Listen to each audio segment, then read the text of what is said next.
Hey, how's it going, guys? Today I have the Umidigi F1 smartphone here.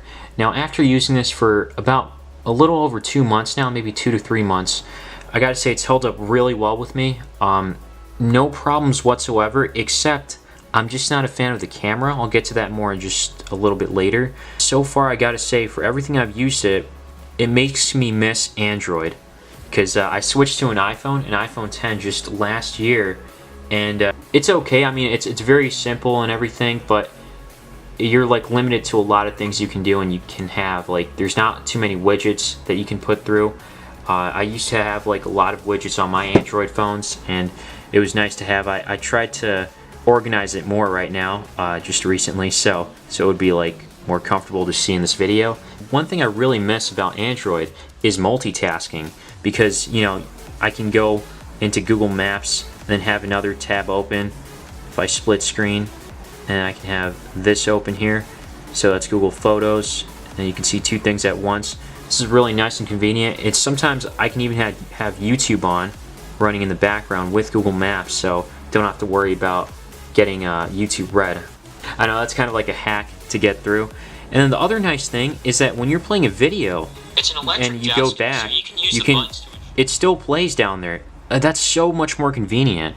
Like people always talk about how, oh yeah, iPhones are simpler, OS is more simple and everything. I gotta say, Android's caught up really well based on what I see here, because this is really nice to have. I wish the iPhone had it. And if you guys know or may not know, their multitasking is much more, like, it's not as good. This is multitasking on the iPhone. Yeah, that's not really multitasking in my eyes. Maybe they don't call it multitasking, but I think my friend was telling me when he was trying to convince me to get it. I shouldn't have listened to him, but it's my mistake at the end of the day. Because, going back to everything, this costs $200 versus this costs $1,000, a fifth of the price. And I don't really want to make this a comparison video, but I'm just saying this based on my experience. I don't like the fact that I paid more and I'm getting almost the same amount of things here. Now, of course, there are a few exceptions. Like when watching videos, I do prefer like the color reproduction and everything on the iPhone. Like it looks and feels nicer. And with the Umidigi, it has that kind of oversaturated, not oversaturated, but like over-sharpened like look. It's kind of hard for me to explain, but if you own one, you'll know what I'm talking about. Sometimes it's really noticeable. Other times it's like, it's not a problem. I do like the speaker on the bottom though. It gets relatively loud. It gets pretty loud. So that's a good thing. Otherwise, I'm a fan of like front-facing speakers, but either way, not a problem. And then the other problem was the camera. It just isn't as good as I thought it would be. I did read some of your comments. You did recommend another software like HD camera or like, what was it, Adobe Premiere. I tried those apps, and you could, I guess, adjust them, but I really still didn't like the camera quality. I mean, I guess compared to my phone just feels better. This is my main phone, so that's why. But again, you're paying a fraction of the price, so that's the main thing I gotta say. And another comment is, I do want to thank this guy, J Toei Sir. He told me to disable forced GPU rendering and disable HW overplays, and the performance for games would be a lot better. I actually tested this out, and he was right. It is better. I did test out PUBG Mobile, and it was working well for me. Here are my graphics settings here, balanced, medium. I have most things disabled, and everything was working just fine for me. Alright, so let's see here. No lag so far, or no major lag, from what I can tell. Oh, guy's right there. So, I'm personally not able to... Oh, let me take this guy down. So as you can see, it works decently. I'm not more than decently. It works well. No major problems or anything. Yeah, maybe if you set it to a higher... Let me try a higher setting. So I've got the graphics settings set to high, and it's still classic here.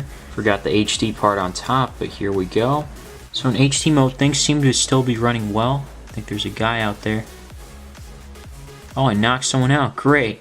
So yeah, in HD mode, it's still running well, surprisingly. Oh, there's someone behind me.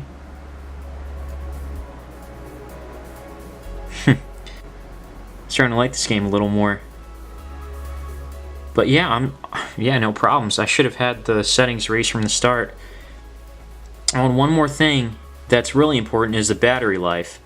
The battery life is pretty good on here. I got about 7 hours before needing to recharge it. 7 hours of on-screen time to be more specific, and that's with like regular game. Oh, whoops. That's with like moderate use, nothing crazy. So it's nice. And I gotta say, the guys on here are really easy to beat. Might just be me, but I'm not sure. Final game I'm checking out here is Injustice 2, and after disabling that stuff, I'm still noticing some like, it's not smooth in frame rate, but it's not as laggy or choppy. So this is definitely playable, and it does a better job after, you know, disabling hardware overlays or running your GPU. It's in the developer options.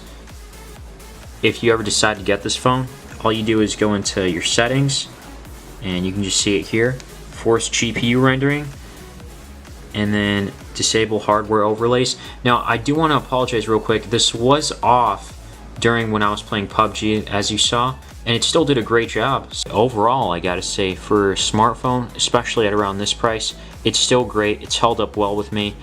The only complaint was the camera for me, and I guess another minor complaint is the power button and volume keys being together. I tend to mess up sometimes, seeing as like which button is which. Sometimes I might think this is like the lower volume key, so when I quickly want to press something, or if I quickly press something, it might end up being this instead of this. Or if I want to press the power button to like lock the screen, I end up pressing the volume down key. So a little annoying, but it's probably more of a minor inconvenience. But overall, I'd still recommend this after 2 months.